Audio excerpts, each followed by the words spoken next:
First ఈరోజు లేవగానే bedsheets అన్నీ మడత పెట్టేసాను. అంటే డైలీ మడత పెడతాను కానీ వీడియో రికార్డ్ చేయకపోతుందని ఇది వచ్చేసాను.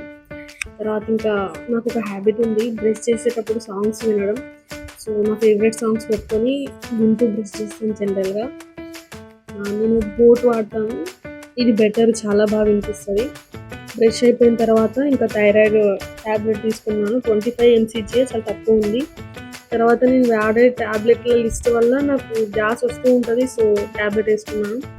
మా చుట్టాలు నాకు ఆర్గానిక్ వెజిటేబుల్స్ పంపారు, అంటే మందు లేని కూర అని చెప్పి. తర్వాత నేను మా అక్క కూతురు ఇద్దరం కలిసి కొన్ని ఇలా పెట్టుకున్నాం, చెండాలంగా అసలు, కానీ రెడ్గా అయింది. తర్వాత నిన్న పెసరపప్పు నానబెట్టాను, అది పిండి రుబ్బుకొని పెసరట్టు చేద్దామని అనుకున్నాను కానీ అది అంత సక్సెస్ఫుల్గా రాలేదు, చాలా చెండాలంగా వచ్చింది. ఎందుకంటే పెంక పాడైపోయింది. పెంక పైన నాన్ స్టిక్ ప్యాన్ ఉంటుంది కదా, అది మొత్తం పాడైపోయింది. సో నాకు చాలా ఇబ్బంది అనిపించింది. అసలు first non stick pan book చేయాలి. చాలా చెత్తగా వచ్చింది, అసలు ఎంత చెత్తగా వచ్చిందంటే నాకైతే ఒక 3-4 టైమ్స్ కూడా అసలు రాలేదు. ఆ పెనం మీదనే మొత్తం అతుక్కపోయింది, అసలు సరిగ్గా రాలేదు, చాలా ఇబ్బంది పెట్టింది. దానికి కూడా ఆకలి అయినా కూడా భరించాల్సి వచ్చింది. ఇంకా తర్వాత నేను టమాటా పచ్చడి చేశాను.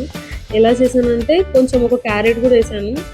ఇది జనరల్గా మా మమ్మీ చేస్తుంది, అన్ని వెజిటేబుల్స్ కలిపి ఆ పచ్చడి చేస్తుంది. ఏముంది, కట్ చేసేటప్పుడు వేలు కట్ చేసుకున్నాను.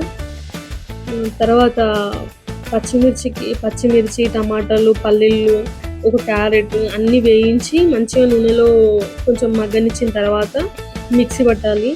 ఇంకా ఇక నా పెసరట్టు గురించి అయితే చూడండి, అది ఎంత ఘోరంగా అతుక్కుందంటే ఆ రోజు నా ఓపికకి మెచ్చుకోవాలి. ఆల్రెడీ నాకు హెల్త్ బాగుండట్లేదు, ఓపిక ఉండట్లేదు. దానికి తోడు ఈ పెసరట్టు నాకు ఒక రేంజ్లో చుక్కలు చూపించింది. అయినా నాన్ స్టిక్ పైన చపాతీలు కాల్చొద్దు అని మా మమ్మీ చెప్పుకోండి, నేను వినేదాన్ని కాదు.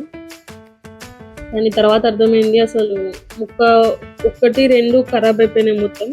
కానీ తర్వాత ఒక 2 ఏమో బాగానే వచ్చినాయి. సో ఆ రోజుకి నా ఫుడ్ ఓకే, తినడానికైతే సరిపోతుంది అనేంత రేంజ్లో వచ్చినాయి.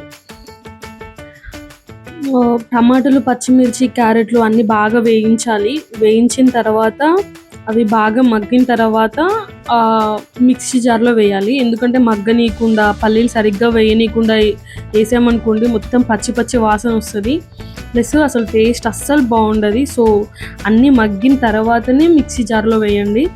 తర్వాత ఇంకా నా అట్టు చూడండి ఎంత ఘోరంగా, అసలు ఒకసారేమో సిమ్లో పెట్టాను మంట, ఇంకోసారి హై ఫ్లేమ్లో పెట్టి ట్రై చేశాను, అయినా అసలు కుదరలేదు. అది పెంక మొత్తం పాడైపోయింది. తర్వాత నేను ఆ రోజు ముక్కు పుడక కొనుక్కోవడానికి వెళ్ళాను.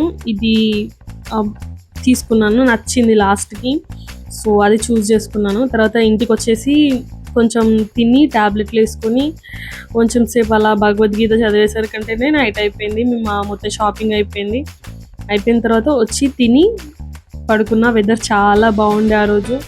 వెదర్ని చూస్తూ కొంచెం సేపు అలా బయట వాకింగ్ చేస్తూ డే ఎండ్ అయిపోయింది. అంతే, గుడ్ నైట్.